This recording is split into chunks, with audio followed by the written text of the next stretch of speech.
All right. Welcome. Welcome back to another episode of my podcast. I'm Catherine, and I met this beautiful soul online, and this is T.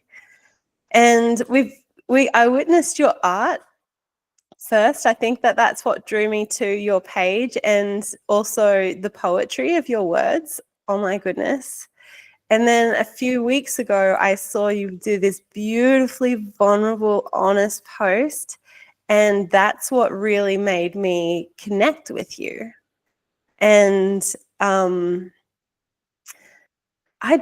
have so much admiration for your story and the vulnerability and honesty and also pure delight in which you share your art and your heart with the world. So, T, tell us about you. Okay, well, thanks for that. That was so lovely. I appreciate it. You honor me with your words.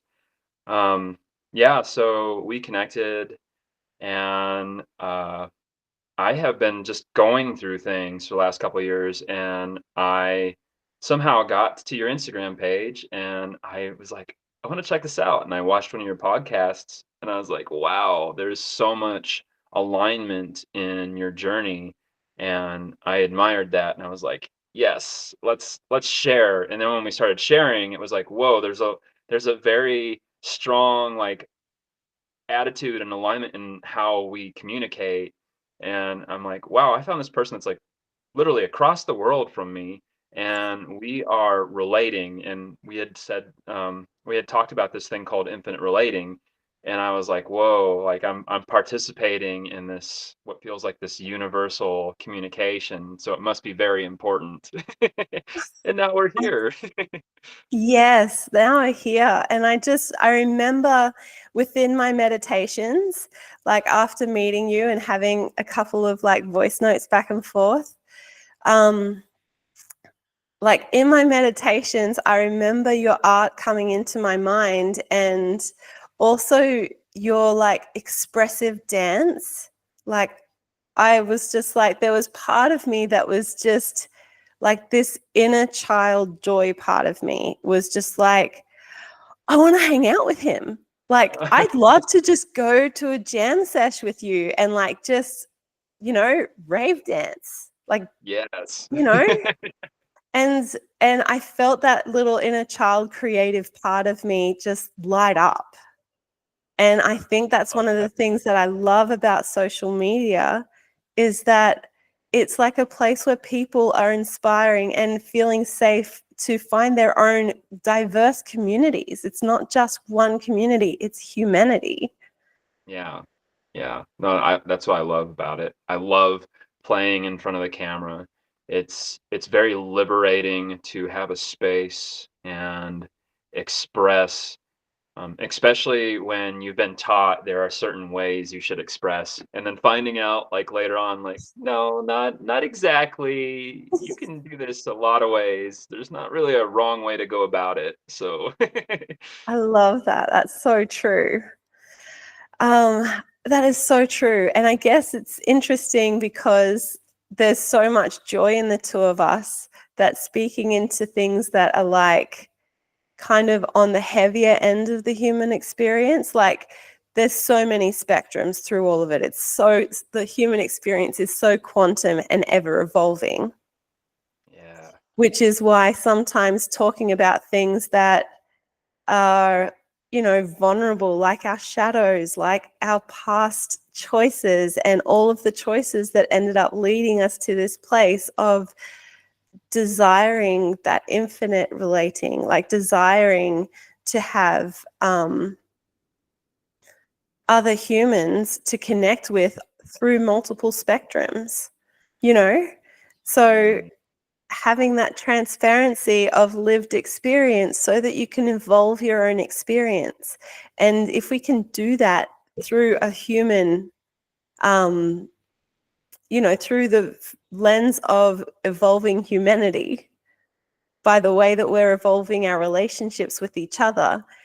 I mean, I'm a bit I'm totally down the mindset that it's so funny, the opposing words that I'm using.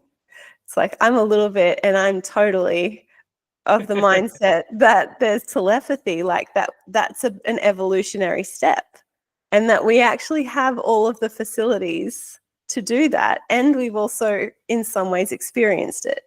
Yeah. No, And so, absolutely. yeah.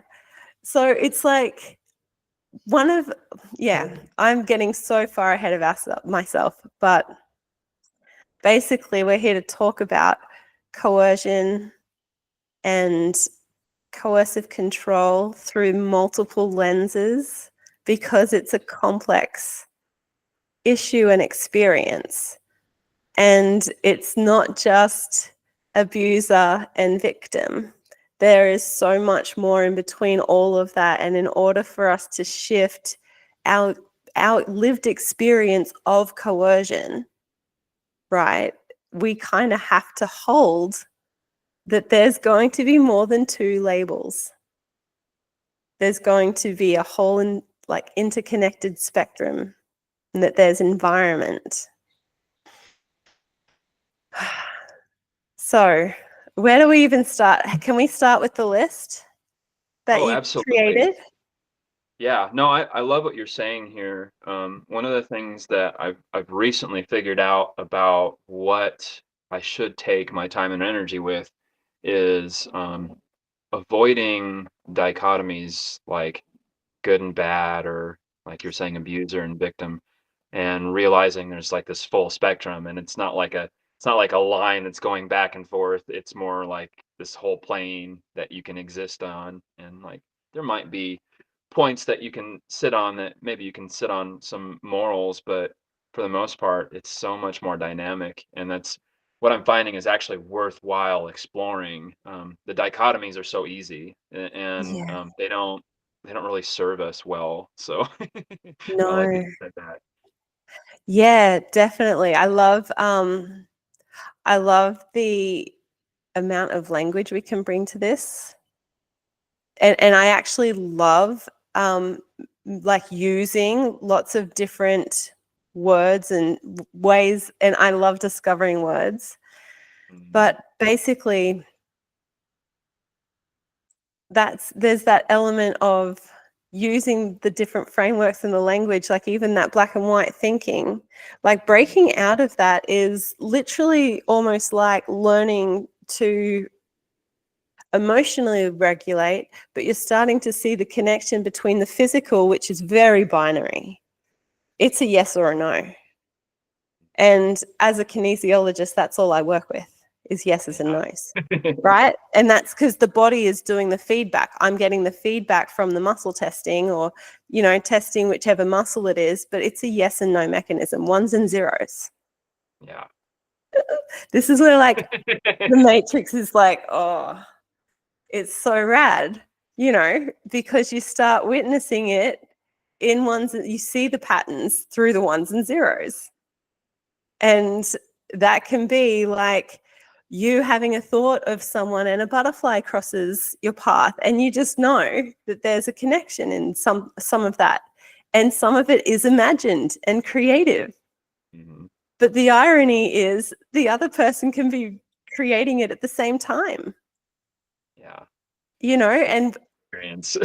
exactly, exactly. And using a similar mechanism, so within quantum physics, right? It's all connected. Everything is actually connected, and something affects something else, the butterfly effect. And so it's interesting to sort of break it down from one story view, like the experience of coercion, to break it all down from one story, which you've got, socially, it's usually the man versus the woman. Yeah. And this is even where I believe the conversation of gender, even though there are ones and zeros, right, in that, we're breaking through a precipice of learning not just the 3D ones and zeros, Mhm. but there's a whole other thing that is like filtering those ones and zeros, right? There's like a dynamic.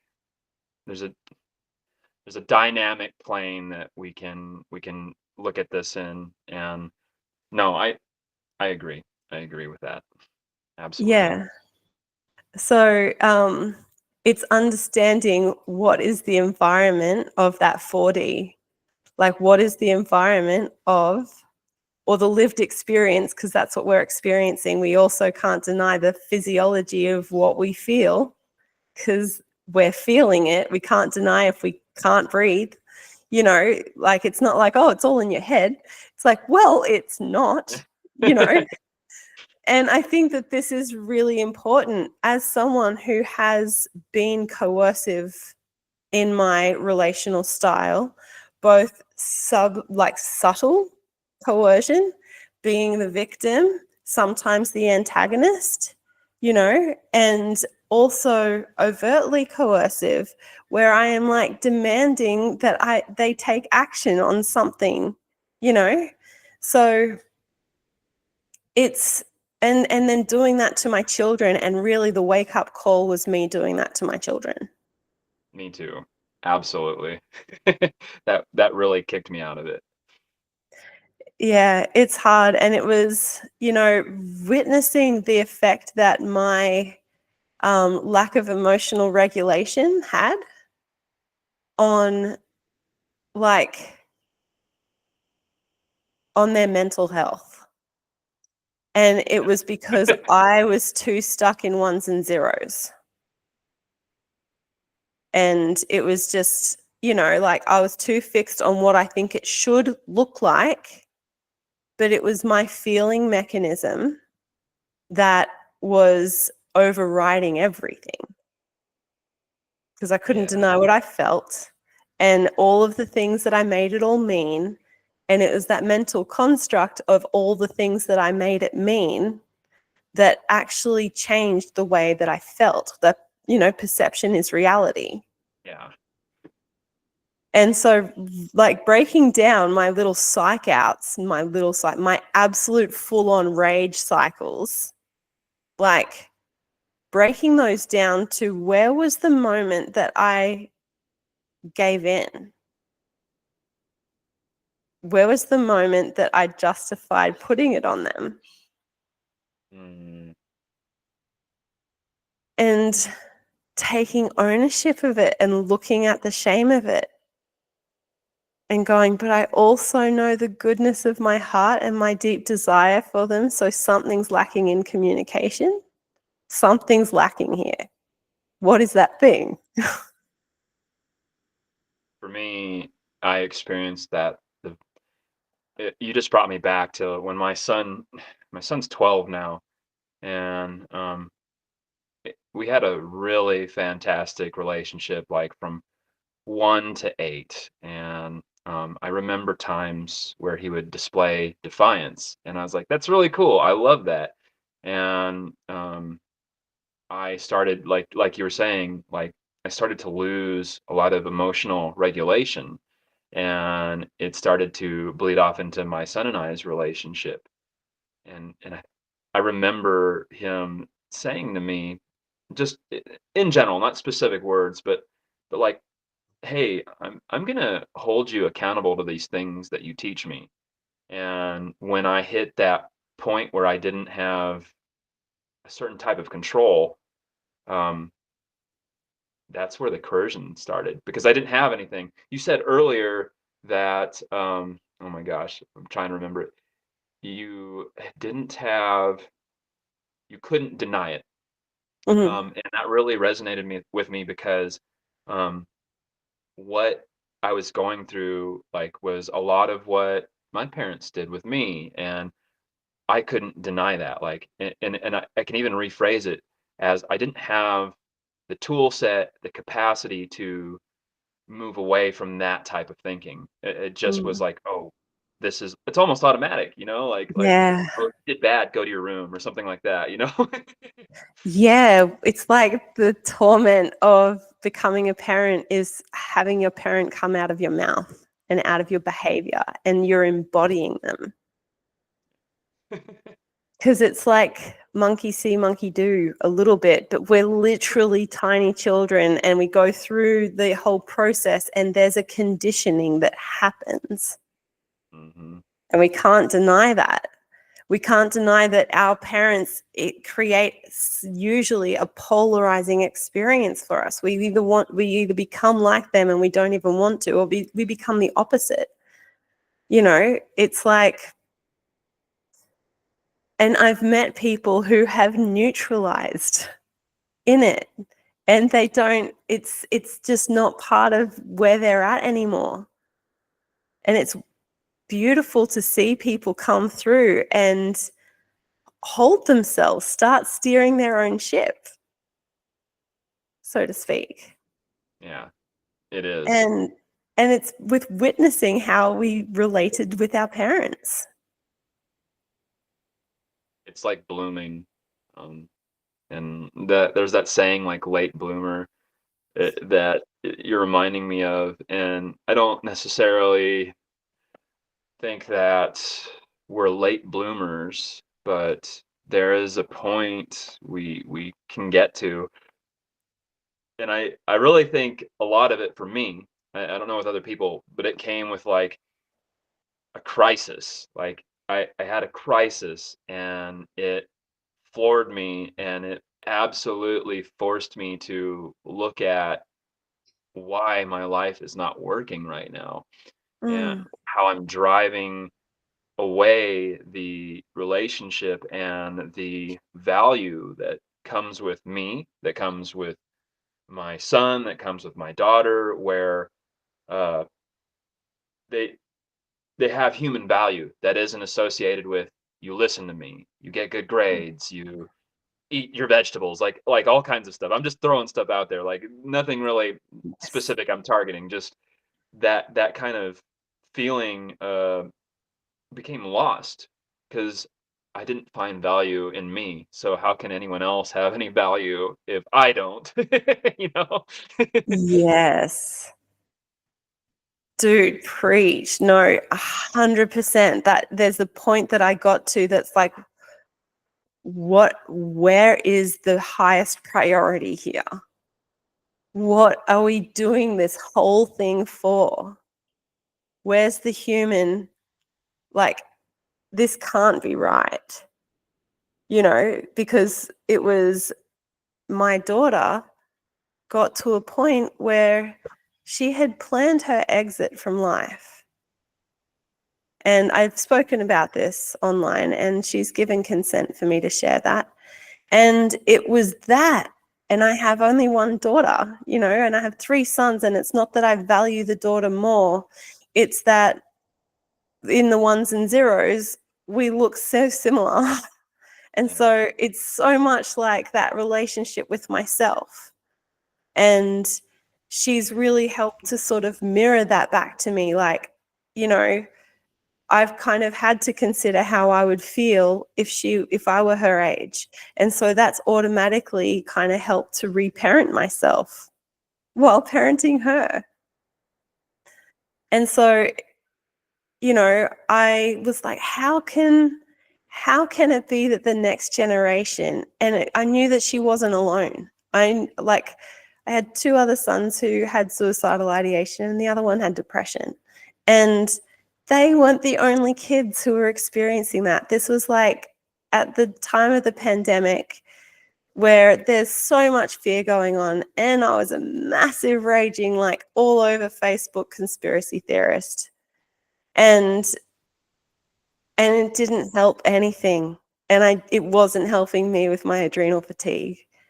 And, you know, you've spoken about your PTSD and how, and it's so related because I do see the softness, and I see the softness in the people who have coerced me, you know, and who I've entered into that label of victim mode, the wounded woman, you know, like I've entered into that narrative so many times, and I've had to really work to get out of it. But it's actually the looking at that narrative and how it's so disempowering that it plays into the problem. Yeah. Wow. Yes. Round of It, applause on that one. Yes. it plays into the problem. And it's so disempowering for all of the energy that, you know, the empath actually brings to the situation. How much like resilience they bring, renewal they bring, the energy of it, you know? The ability to forgive and love and forgive and love, it's like that's a learning mechanism, and it's also something that's like almost snapped out of us, and we go into this state of learned helplessness, Yeah. you know, because our heart is exhausted, our passionate energy is exhausted, because we think that everyone else has to get it first in order for us to be safe, because that's what we've learned. Our parents aren't safe to have feelings around. Yeah.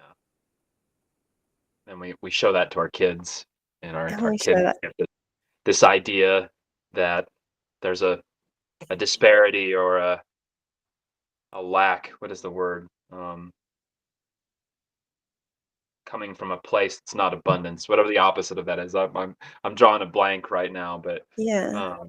um, and like we redefine like what is possible when we do that, because uh, obviously everything can be possible. Like there's infinite possibilities, but when we get into, you know, when we look into our parents' minds, we look into our minds, we look into our children, and we relate this message to them that we're going to limit what's possible here because I have within me this lack of power to uh, create abundance within myself.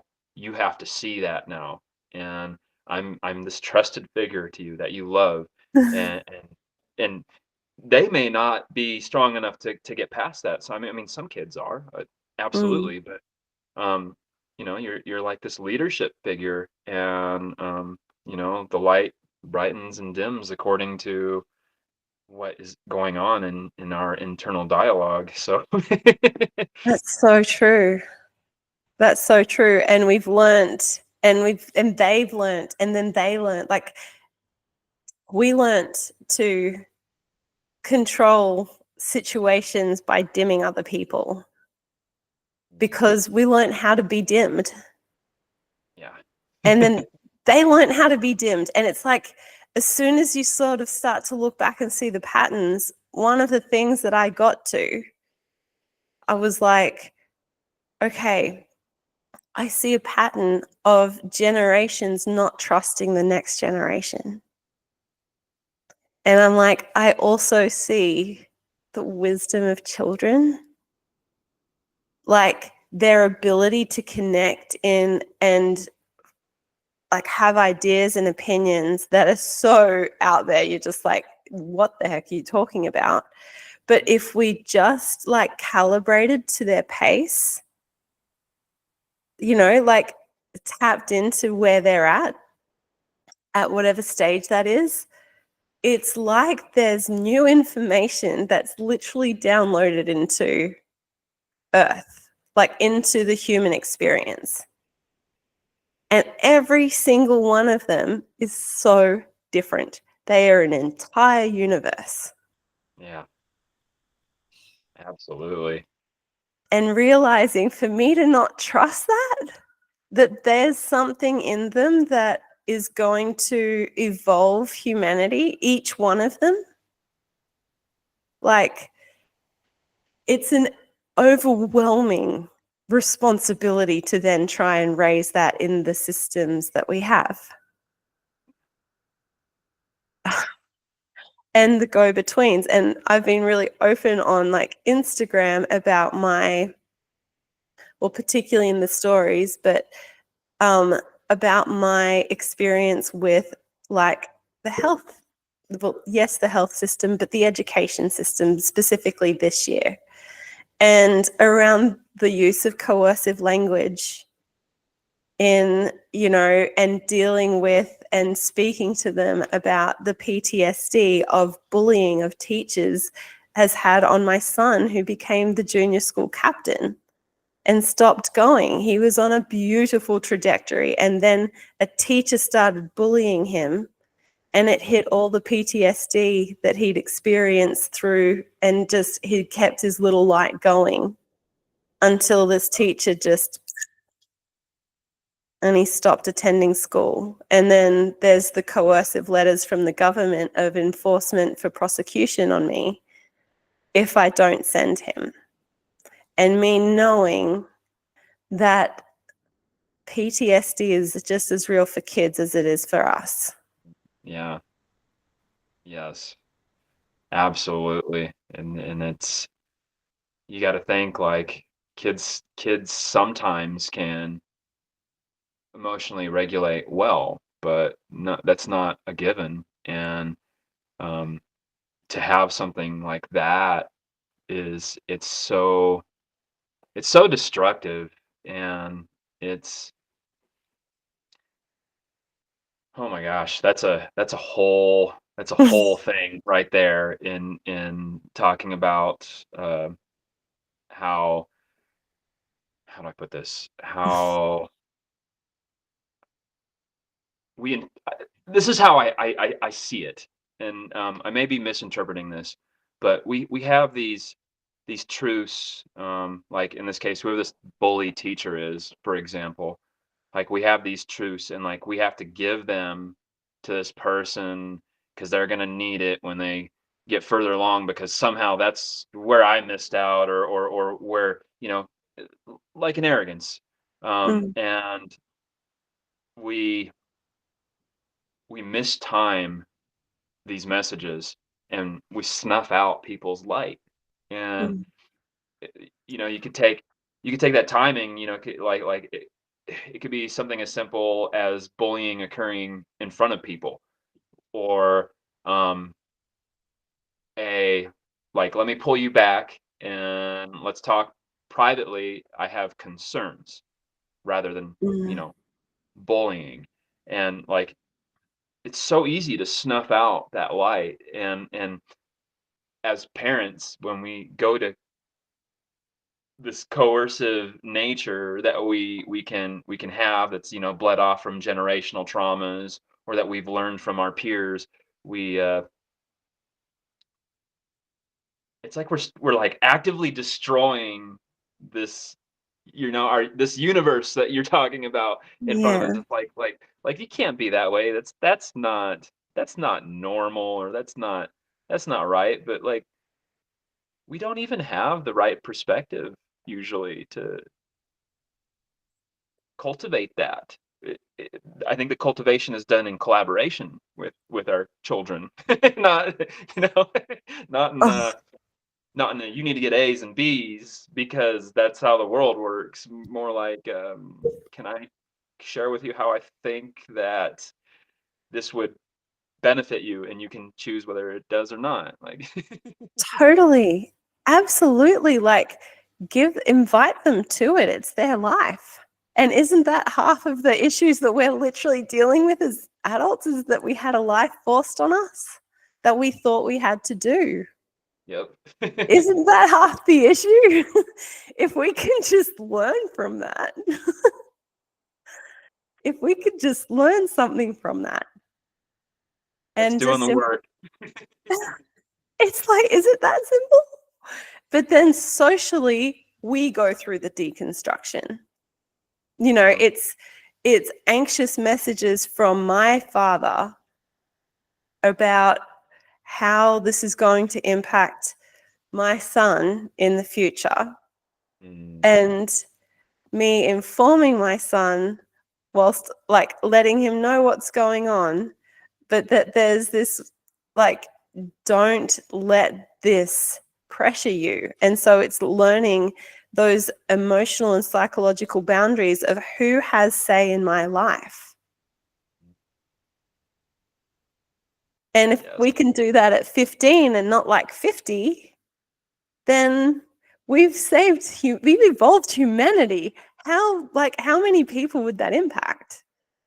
Oh, it's immense. It's immense. Oh, I've had this is a very exciting topic for me. I've had quite a few therapists, and this is a topic that somehow comes up so much, and like it excites me. Like it excites me so much Dude. to see, like, especially my kids. Like I watch my daughter and how she copes, and then I encourage her to strengthen those coping mechanisms. And I think I do it in a way that a lot of parents may disagree with.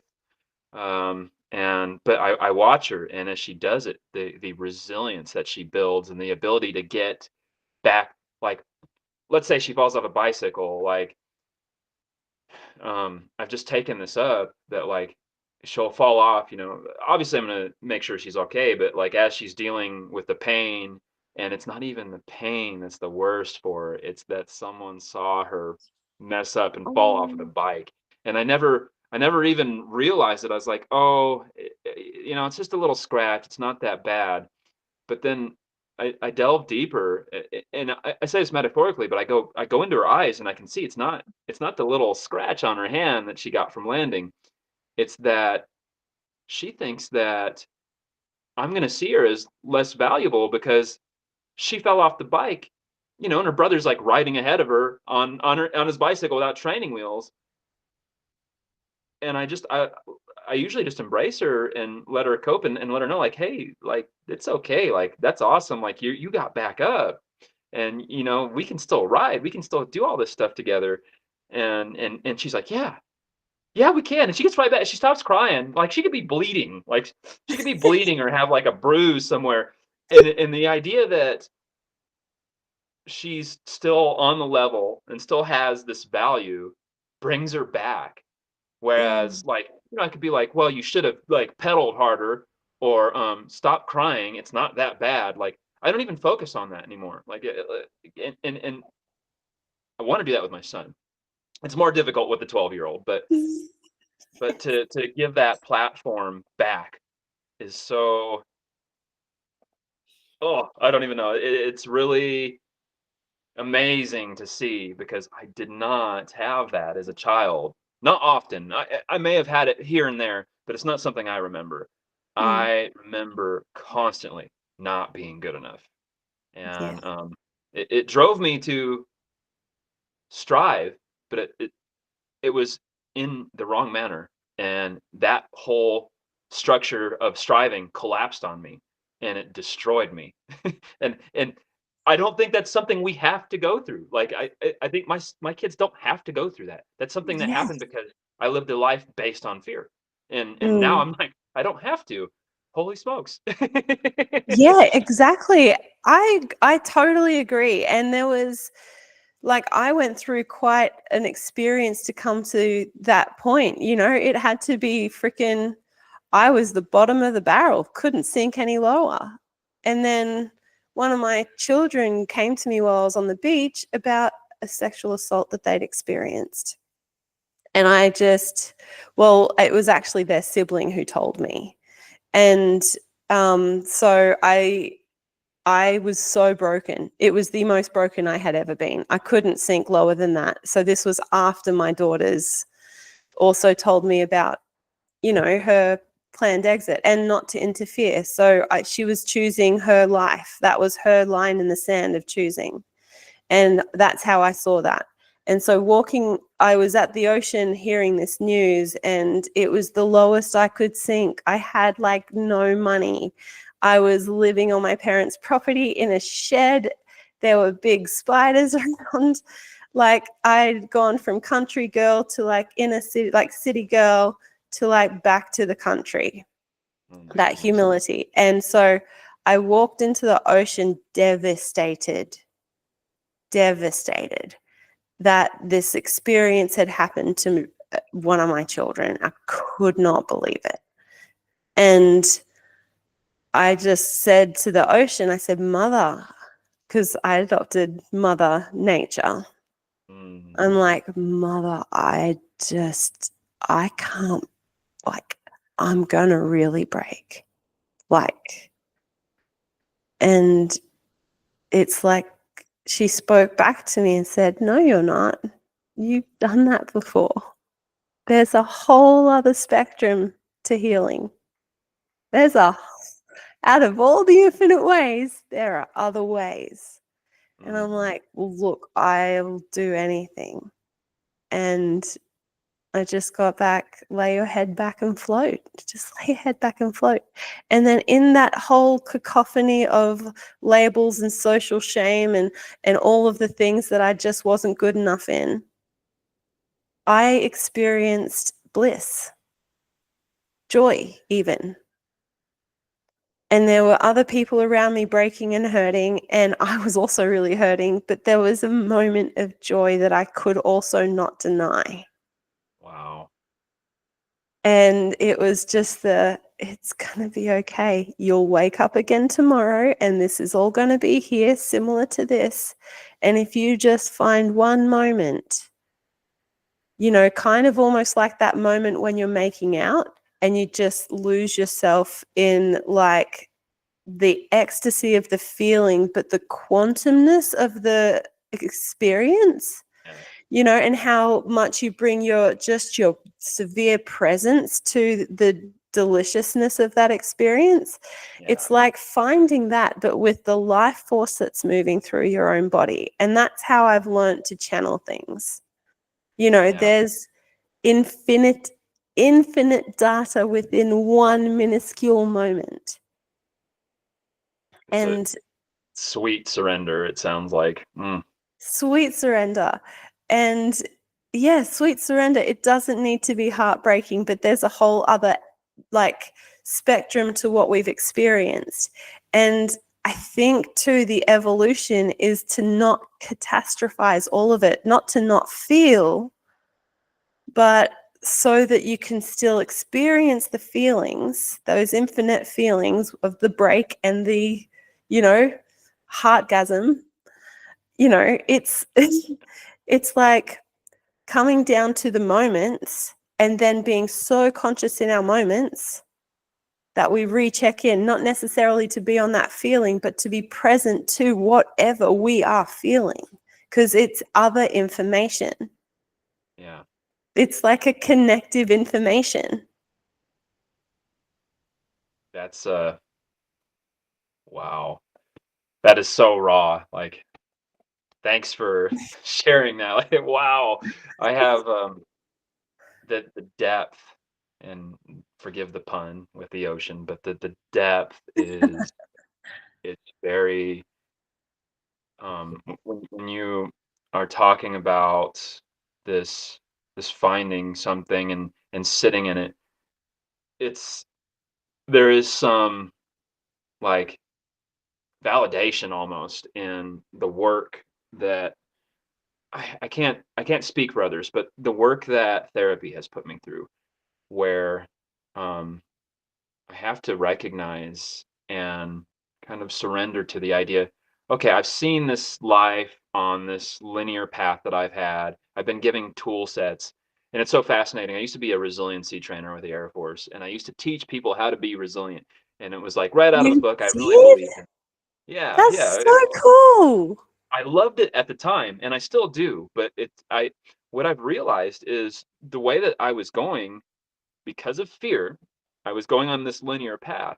And when I found out that this was not going to work, like everything that I had culminated to that point, um, and I think I realized this the first time that I lost my children. I've lost my children twice now, and each time it brings about this having to sit with the stuff that I'm trying to catastrophize. And I didn't do well, especially the first time. I did horribly. I catastrophized everything and it just messed me up so bad. But in that surrender, um, I can't remember. Very similar to how you're describing your experience in the ocean. There was a surrender, and I just realized, like, hey, there's like, it's like a paper here. that I fit down into. Like I'm just like this little slice of paper, and I have all these experiences that go across the paper. But I surrendered, and I realized, wow, there's this whole spectrum. Like I can look all sides. Like the paper Yes. has so limited me. And then when I surrendered to that and was willing to sit with like the things that I find shame and guilt and fear and anger in, um, the messaging became more valuable and it became more soothing.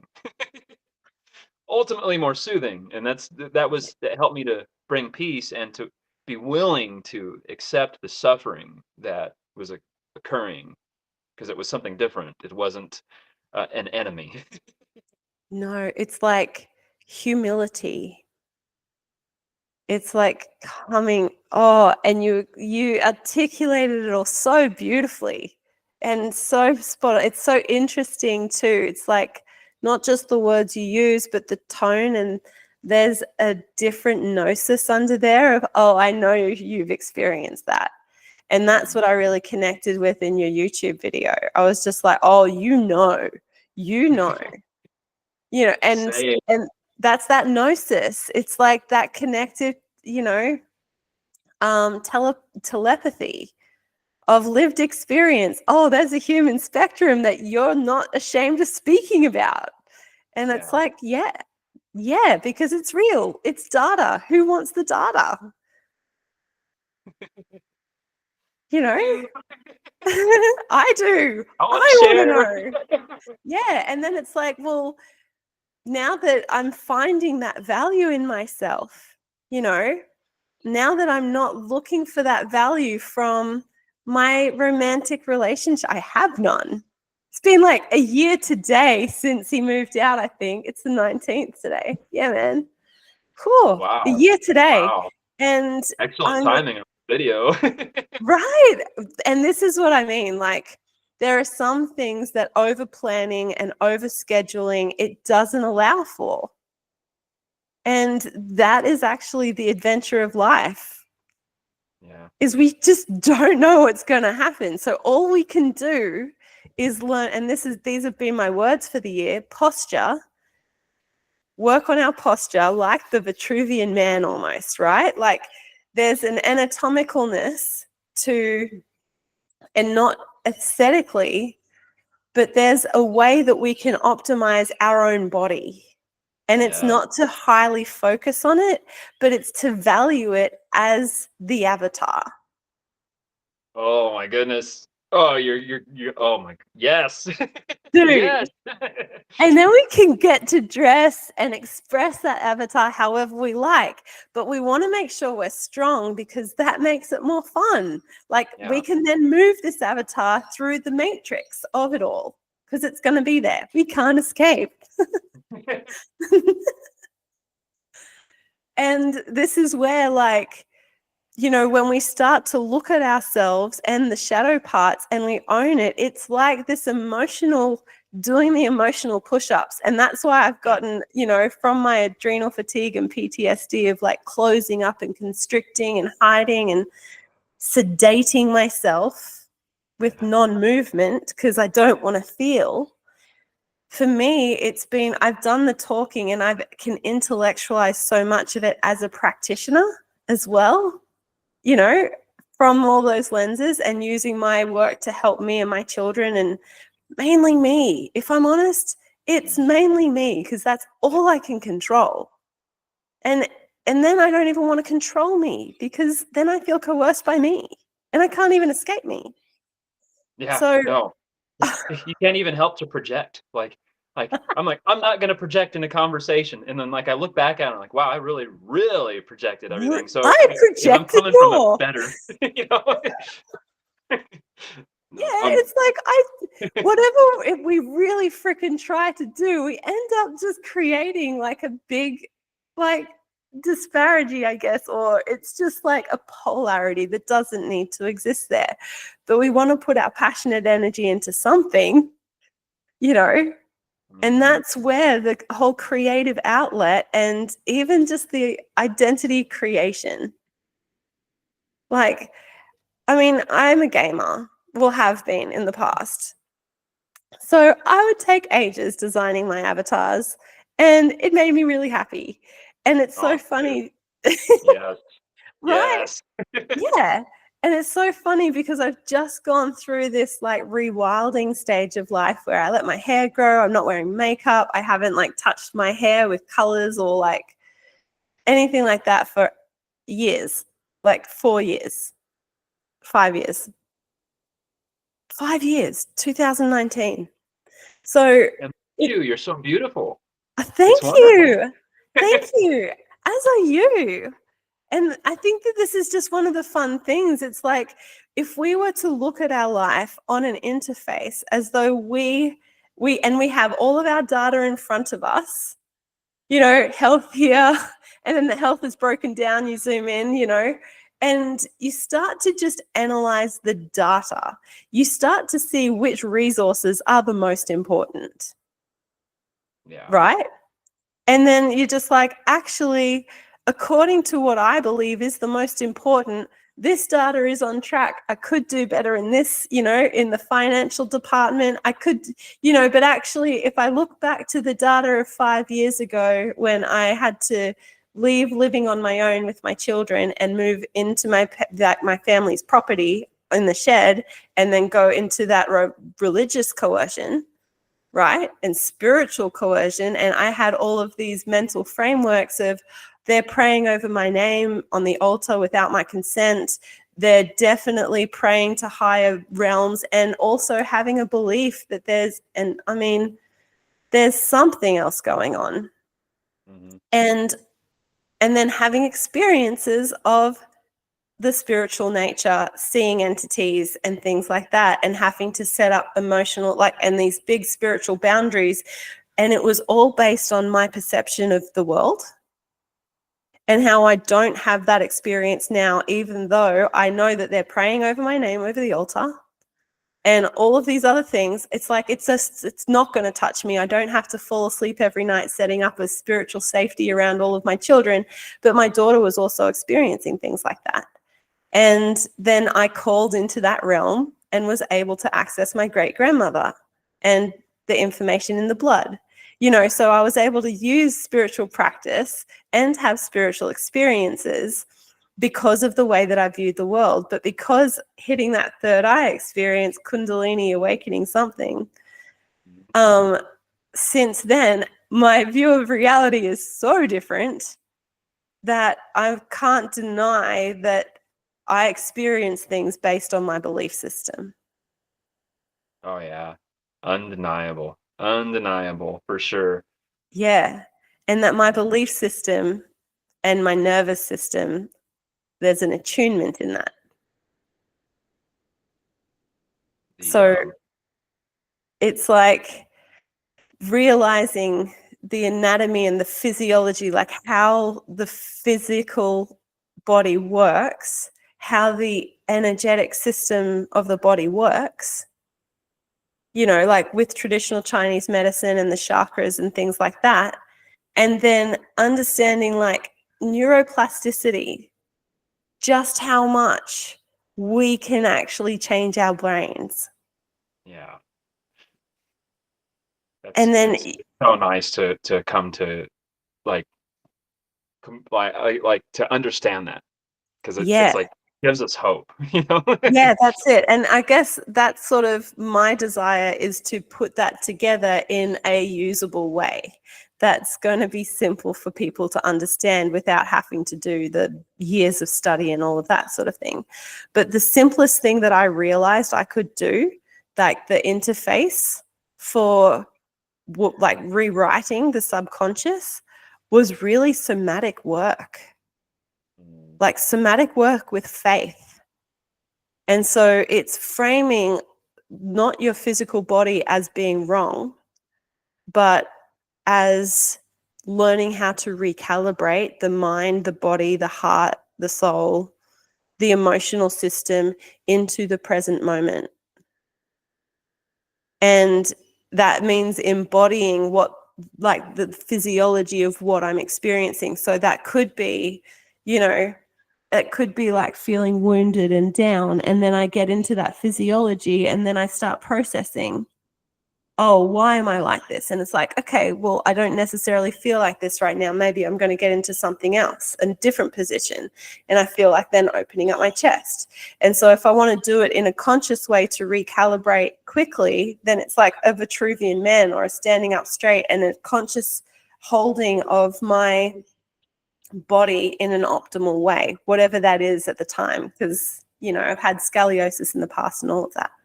But I'm realizing that there's a naturalness to just embodying a trust in ourselves, and that the last generation didn't trust us. There's an element of us fearing what the next generation is going to come to.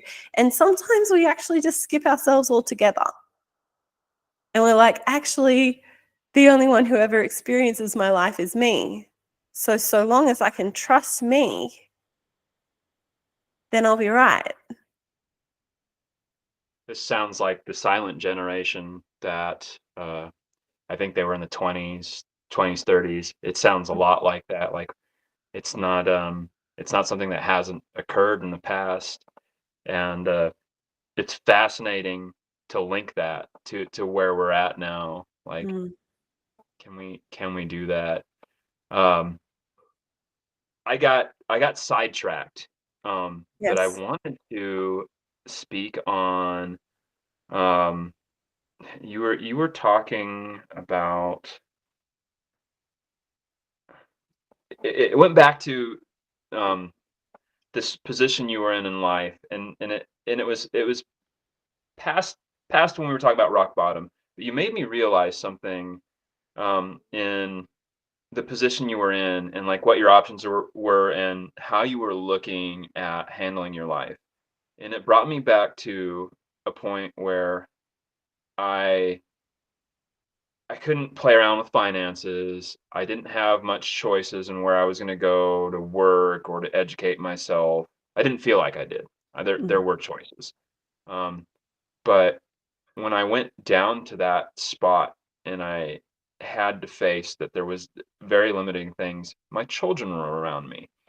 And I realized that with the people I love and how I treat myself and how I treat them, because they were the ones that made me see this, was that I have a choice right now, and I can bring them into this misery with me, and I can help them to explore it. And it's going to be very painful for everyone.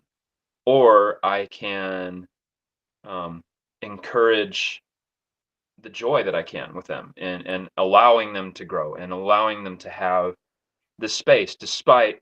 And I've always said this, I grew up not exactly in a wealthy family, and like there were times where for me, a couple sticks that were shaped just the right way were the most amazing toys I had. And um I grew from that, and I had all these great wonderful experiences.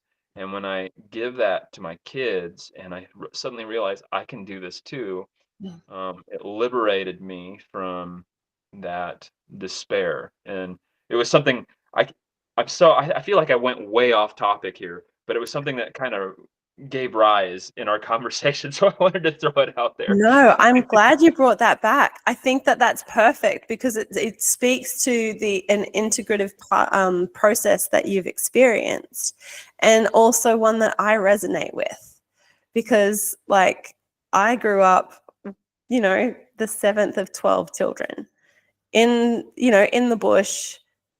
There was always a hand-me-down, so. And what that did was it taught me, and also being Mormon, growing up Mormon, I didn't have any substances until I was like 29. Whoa. So learning how to interact with life and find and access that joy spectrum, that wonder spectrum, with the simplicity of nature, because I was blessed to grow up on a property out in the Gold Coast hinterland. I became one with the trees. I would sit there and stare at the sky and just like look at the stars and go, isn't that amazing? Isn't that amazing that there is nothing between me and that star? There is nothing, like there's nothing that's like stopping it, the light that's coming between me and that star and that star, and I'm just here floating on Earth, and I'm looking at these stars, and there's a direct line of light to each of these stars, and then curiously wondering if there's anything looking back at me. Mm. And in that way, right? And so in that way, I was never alone. And the concept of God was like I'd be in the pantry trying to sneak a scoop of peanut butter or condensed milk or something like that, and I'd stop halfway and go, "Oh, God, I'm so sorry. Okay, I shouldn't be doing this." Like I was always seen, and also in a family barely ever alone as well. But for the times that I was alone in nature, when I was just like, this is all too painful, this is all too much, it wasn't money and distractions and all these new things. I created the new things, so like I started making my own clothes because I didn't have money for clothes. So I learned how to sew. I started writing my own music because I missed my brother who'd play the guitar, and I'd just listened to him for ages. Oh. So it's interesting how sometimes growing up with less, and not that that's necessarily the mechanism, but it's just we as our own soul experiences found our way Mm. to give ourselves what it is that we desired. Yeah. Yeah. And that was an underlying feeling. And we can foster that in our children. Yes, we can. And we can continue. And it's almost like that's the evolutionary thing. Like when I had that third eye experience, I could no longer deny the perfection of my timeline. And every little interest, every little hyperfixation, every little everything that I didn't even necessarily follow all the whole way through with, but I got out of it what I wanted to get out of it. Like my journalism degree straight out of high school, I quit. And I quit because I felt like it was morally corrupt. It was. And I went into accounting and IT, and that's where I learned coding, and I became obsessed with coding. And, and so having all of these little things that gather our interest, and then we don't have to become the master in it all the time. We just learn what we learn and then we move on. It's evolving us. And Yes. so trusting that that's kind of for our children too. They don't need to stick to and become perfect in everything, but they will find what they want to find, Yeah. and it's going to delight them. Like we can trust that they can build like the resilience through the opposition of learning, like that contrast that we experience when we kind of learn. Yeah. Yeah. No. Oh, the contrast is so important too. Isn't So it? important. And that's why sometimes like the discomfort in parenting is like holding them accountable to their actions. But even within that one action, there's an infinite amount of possibilities of how we do that. Yeah. And it's not a print and repeat kind of a thing all the time. But it's like, Yeah. how do we hold a boundary whilst also trusting that they will, evolve themselves appropriately? Like, how do we can only hold our boundaries and try and learn how to respectfully maneuver those boundaries with them within our integrity, within their integrity. Yes. Yes. The key word, like that, respectfully, like the inspiration to want to hear like what we're saying, like um and I've learned this with my son. This is something, and just like to give people that don't know about my son a little idea. Like my son has he's a very intelligent boy, and I when I went through my crisis, like he he started holding me accountable for things, and there was a lot of pain with him, and he would strike me with that pain, and I've never been hurt so much from another human being than I have from this little boy. Um, Yeah. and in finding these, like, Dad, I'm gonna hold you accountable. I don't trust in your bullshit. I don't trust in it. You've shown me some hypocrisy. I've had to learn, and so has he, that in order for us to communicate and get along, we have to find some way of respecting each other, and it can't be this manipulative thing. It's got to be, oh well, he's got a point, and I have to give that to him. Like if he like his school, for example, like we have this program. It's called Gate, and my son is in Gate, and he doesn't try for anything as far as like classes are concerned. Like his grades are average or below average, yet he's been placed in this program for intelligent children. And I ask him, and he doesn't find value in what he's doing. But as I go to college and I do these things, and he sees me, pulling in a little money here and there, or being able to reference the body in this like intelligent way, he's like, oh, really? Like, I want to know more about how there's three muscles in the deltoid, for example, or Yes. something like that, and like he gets this curiosity, and then he comes back at me, and this is the part that for me is very crucial. Is he'll come back with me, and it'd be something like he loves bugs, and he'll tell me about like whip spiders or the sounds that I'm hearing in the nighttime. That's the chirping of the bugs, and if I go out and I follow him out into the night and we find this bug that he knows, and like he sees it, and he verifies to me that, or it's validated that he's smart and he knows this. We go through this exchange, and that that happens, and that fosters that kind of parenting that needs to occur, that's not coercive, like, do your grades or I'm going to take away your tablet. Like, Mm. that doesn't like that worked when he was a child and he was like absolutely addicted to YouTube, and that was a whole problem in its own. Like like Oh yeah. like like he was addicted, so I was taking away something he was addicted. And how coercive is that to Dude, it's like trauma actually. bonding almost. Yes. Oh my gosh. That's so true. And we get into these toxic cycles, we just perpetuate the same things that It's we've like, I'll give you back what experienced. you like when you behave. What? Exactly. Did I I just do know, that to it's so my messed child? up.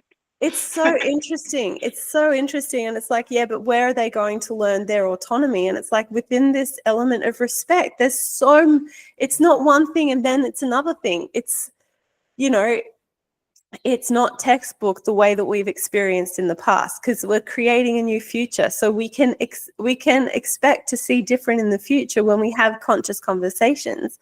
Like when we open up, hey, there's a middle ground here. What do we think it can be? There's of mutual benefit here. Yeah. How do we establish a mutual benefit? Well, we have to establish that we both have equal value. And we have to establish that I can't read your mind and you can't read mine. But I can believe your feelings as much as I can believe my own. And so, like, okay, this isn't working, that isn't working. Invite them into the reality of the situation. And then brainstorm. Yeah. Yeah. Give them say, what do you say? I ask my sons all the time, 15 and 17. They're the ones who live at home with me. I'm like, can you give your insights here? Because I only have the data I know. And if I'm doing more thinking, when you've literally got a whole new perspective on things, I want to know what your perspective is. And I remember years ago, like back when I was on, doing Facebook Lives and stuff like that, I'd go around and ask my kids what they thought of things. And we would sit in front of the fire and I wanted to know how they viewed life. Because I was just curious. I'm like, you're viewing life like and after leaving the church particularly, I'm like, well, I don't have any idea. And I've got 30 years of programming of how life should be. And I've been so coercive on them. I'm like, I've never grown you. And this is what I kind of came to when my daughter was 14. I'm like, I'm not an expert on you. You know you and your inner world. So can you teach me you? That's all I can really do. And I can trust that you have you. If you're demanding your life, if you're demanding your life right now, then I have to trust you with it. And maybe that was breaking the curse of last generations, is I will trust that next generation with the decisions that they make. I will trust them.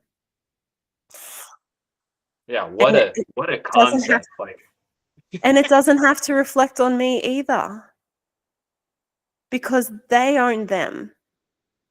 So not our little projects. They're not our legacy pieces. No, they're their own.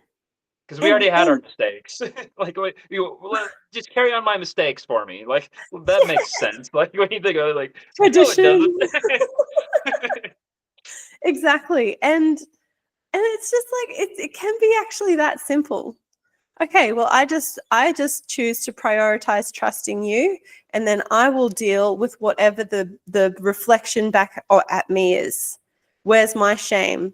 Where's my, does that then mean I can trust myself with me more? It's so interesting how much of our relationship with our children reflects our relationship with ourselves. Yeah. It's wild. No, that it is. And I think that's how, I'm sure there's plenty of ways to go about this, but I think that's how we get ourselves out of being coercive parents, is allowing their value to grow, learning and understanding, and allowing them to say, this is why I'm me, and this is why I'm intrinsically lovable and valuable, because I'm me, and recognizing it, not going, oh, that part's good, but this part is not, and it's not going to serve you in your life because I know it didn't serve me in mine. You can just leave that out. Those learning experiences will happen for them, and they can find, instead of forcing it on them, let the world have that, Yeah.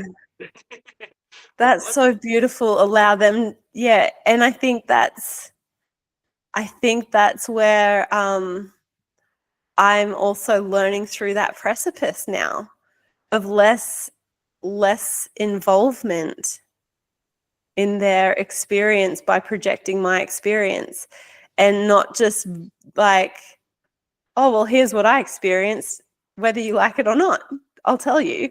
Where it's actually, I'll have to now go, would you like advice on that? Would you like an insight? And if not, they're allowed to say no and me not punish them or get offended. Yeah. I think that's a really big one, because I definitely was so sensitive that my children's reactions were so personal. Everything was I'd just take it so personally. And that's really quite a self-centered view for an empath. Yeah. It's hard to not take that kind of personal, I don't know what to call it. It feels maybe insulting or degrading to who you are. It's hard to not take it and project it, reproject it out again, and to just realize this is more than likely not about me, because it's, there's this child coming to me with their problem, with their experience, or whatever it is. And the moment that I make it about me, it kind of invalidates their problem. So I just want, yep, okay, that landed in a spot for me. That's actually beautiful. That's a really beautiful articulation. It's hard to like look at that.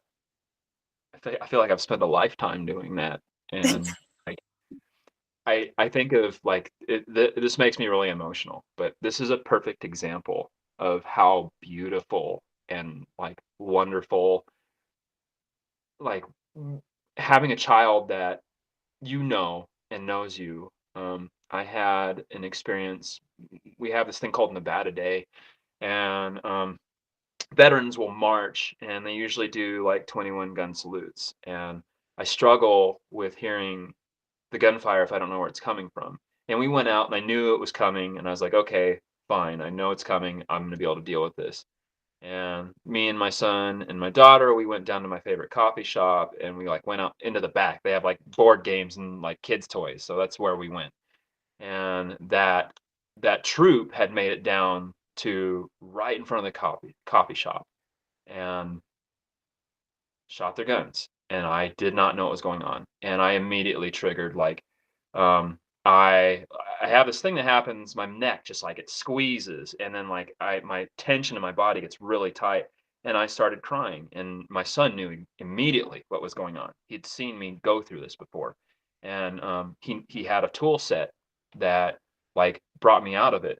But it's like you spend so much time as a parent trying to get up in front of things and going, this is the way we're going to go. And suddenly something like this happens and you're floored, and like you can't see, it's like you're blind. And to have a kid just step up and be like, I can see, it's okay, come with me, like I'm here. It's oh my gosh. Yes. Yes. That's and they don't make it personal. And No, they're it's like, like, "Ma, you're whoa, dealing with something." they just taught me how to be a parent in that moment. Yeah, Like, and aren't I they don't show up that way spectacular? all the time. And to be in that place of receiving humbly as the parent, as the adult, and you feel so little. Yeah. You feel so little. And for them to experience your humanity and to Mm, be able to be in that place of it doesn't cost me my faith in you yeah. to witness you. Like, oh yeah, Dad, I go through this too. You know, I feel that too. It's okay. You'll be okay, buddy. And they actually then mirror what they've experienced us do to them. And that's learning. Yeah. And And if that isn't the most useful education for the world right now. yes, absolutely. Absolutely is. And it's spoken to us in so many ways. Like I hear the resounding messages. Like coercion can be brought into I thought about this earlier when you were saying this, like my relationship style, like I emphasize this a lot, especially lately, is I've decentralized my romantic relationships because I've found that I place a value on them that's not serving of my posture. And that's what brought it up, was you had said, let's, there are all these relationships and they help you with the strength of your posture. And when I started to emphasize like all the different kinds of relationships and elevate them to the same importance that I would give to a romantic one, I recognize that it's like it's like being like in my case, I'll say this as a man. It's like being a toxic boyfriend and putting all your problems on your partner, like Yeah. all of it, and not utilizing your friendships, not utilizing your mentors, and just putting it on. That's what I did with my romance in my life. Yeah, Yes.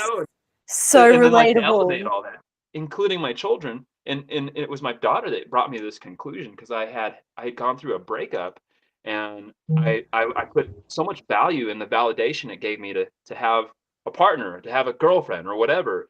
And it's so weird. As we've discussed, you know this about me, but I'm polyamorous. I do solo poly, and in this relationship model I have, it has taught me something that I never thought I would get um, from relationships out of romance. I woke up one morning and I was like, I just want to wake up next to someone and know that they're there and that they love me and they care and that I can show up for them. I want to show up. Like that's something that's in my masculine energy. Like I have the greatest desire to create containers and security and allow people to explore with them. And I don't give it. I recently I've given it to myself, but I don't normally give that to myself. And I'm laying there in bed, and like you were saying, I'm just like I don't want to move. I don't want to feel. And my daughter crawls into bed with me, and she like lays her back up against my back, and I just came to the realization that I've been ignoring her and my son because I'm so concerned with my romantic relationships. And she's right there, the person that I wake up next to that loves me, that I can be there for and create the container for. Yes. I denied her that because I was so focused on this idea that my culture gave me that I have to find Yes. validation in another person. Dude, Wow. them truths that hits. Yeah. So true. And likewise, I see myself in that too. Like, and it wasn't just with, like it was with their father. I was obsessed. And that's that like enmeshed codependency of the story we've been told about romance and this one ideal view of what life can look like. And, there is actually no ideal because how many individuals are there? How many variations are in all of that? That one type of a way of get married, have children is the way to happiness. Yeah. And just like I had the belief that that one right church was the only way that I was going to get eternal happiness. But it cost me happiness now for something that would happen after I die. Yeah. And it's so interesting to go, what's the price that we're paying for the life we're living? Because there's always a price, and that's that suffering piece. And I was in the shower this morning, and it keeps coming back to like this discipline, but when I start looking at it, it's the type of maintenance that we're doing, and the maintenance happens in our attention. And so much of it is our perspective. And so we have to wake up and brush our teeth. We have to wipe our butt after we shit. Like, it's just there's stuff we got to do. And tell me how to do it properly. Do you know what I mean? Like, but there's no way, because you just find what you can do. You just do with what you can do with what you've got. And I know, worst analogies, so unprofessional. And that's kind of why I do it, because it's like, what's professional anymore? Do we even trust people who haven't had a lived experience of something and they've just learnt it out of a textbook? There's not as much data there. There just isn't. Mm-mm. So someone who has lived the experience, I will listen to, because there's going to be more data than a professional who has read about it and sat with, people who have sat with other people and have that open heart, and you can hear it in their language. They don't identify with the overcoming component, but they facilitated the overcoming component. And you can hear it in their tone and everything, that there's a trust that they have innately in you to grow. And that's with therapists, that's with healers, it's with, all different types of people. Like, you can feel when it's like, I'm going to help you with my modality. And it's going to be my modality that saves you. And it's also like, well, also, one modality doesn't fit all. Yeah. Yeah. you know No. and Absolutely. and so it's so interesting, because they're like, no, everyone should be doing this. And then it's like, you've got to consider that this other individual, this other human in front of us, our child, there's how much data that they've experienced that we haven't experienced, and it's all through their point of view. So the best thing that we can do is assume we don't know about them. We've got our perceptions of them, but that's Which is only so from hard to do because so we hard to have this like, oh, I'm wise because I'm older, like, oh, yes. get over yourself. And that's like ageism. And that's definitely something that I experience at work. And that's like that old, you know, respect your elders and everything. It's like respect everyone. Respect everyone.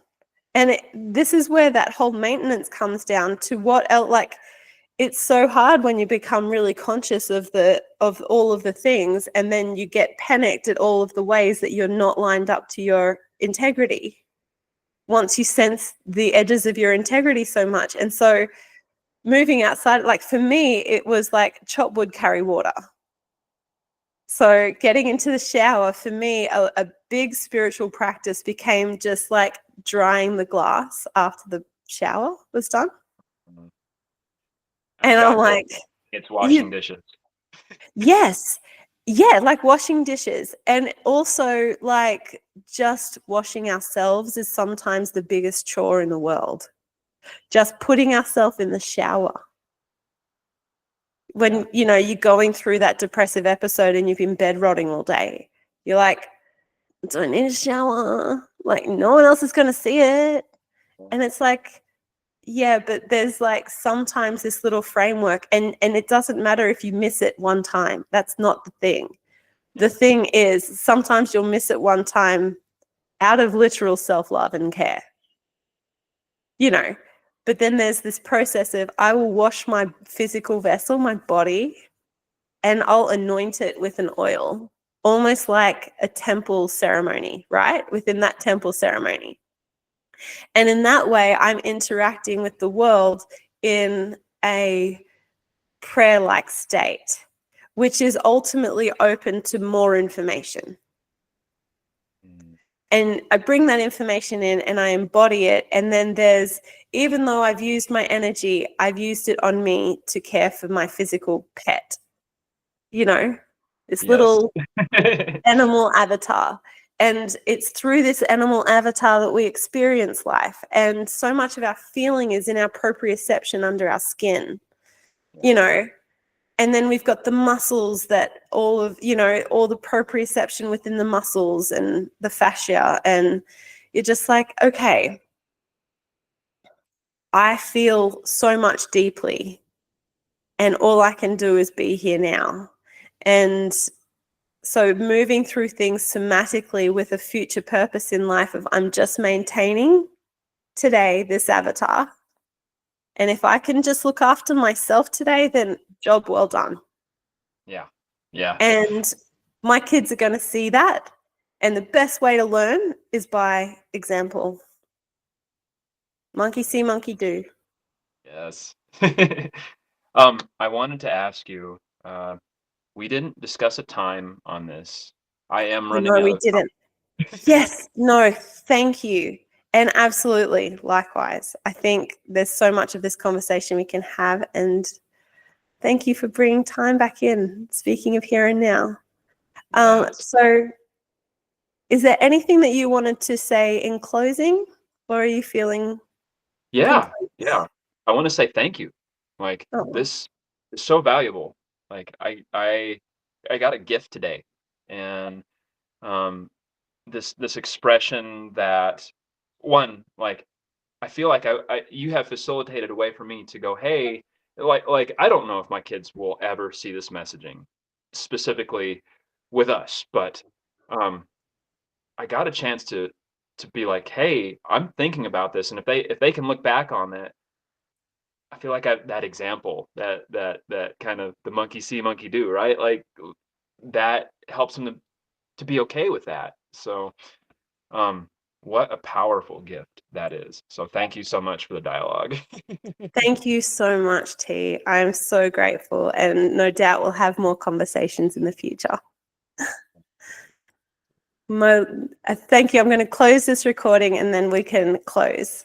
So thank you for joining us on this episode. I hope it was informative. You're welcome to send any comments. I'll put all of the details and contact details for T in the write-up when I post it.